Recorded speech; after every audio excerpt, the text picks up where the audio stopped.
My name is Adrienne Tobin, and I will be reviewing the book Why Should I Recycle?, written by Jennifer Green and illustrated by Mike Gordon. The book Why Should I Recycle? Is a short informational text-style book directed at an audience aged kindergarten through third grade, which follows a beloved teacher, Mr. Gordon, on a school trip to see and understand the importance of recycling. Do you recycle? Have you ever wondered about the process of recycling? This book provides a broad overview of how the things we have in our home, plastic, tins, bottles, and newspapers, which we tend to throw away, can be recycled and turned into something else which is just as useful. The author, Jen Green, is a well-known non-fiction author who has written more than 300 books for children and adults alike.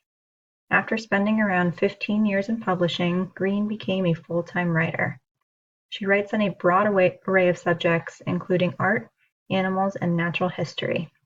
Green, while not a pioneer in the recycling field, has dedicated her writing career to providing accurate, factual texts for children which they can relate to, and this book is no exception.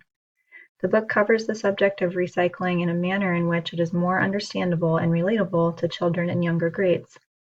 It is directly suited for its target audience through its use of a younger-aged main character and her learning of the importance of recycling by her schoolteacher, Mr. Gordon. The text is presented clearly and directly and is written in a language that is both interesting to readers and captivating through the eyes of a younger student, much like its intended audience. The illustrations in the book are visually appealing and are explained by the text and storyline, which go hand in hand with the gripping narrative of the importance of recycling and the impact recycling has on the environment. This book is a great way to engage students in the topic of recycling while providing them with a visually appealing and informationally important storyline about a child just like them making a difference through the use of recycling.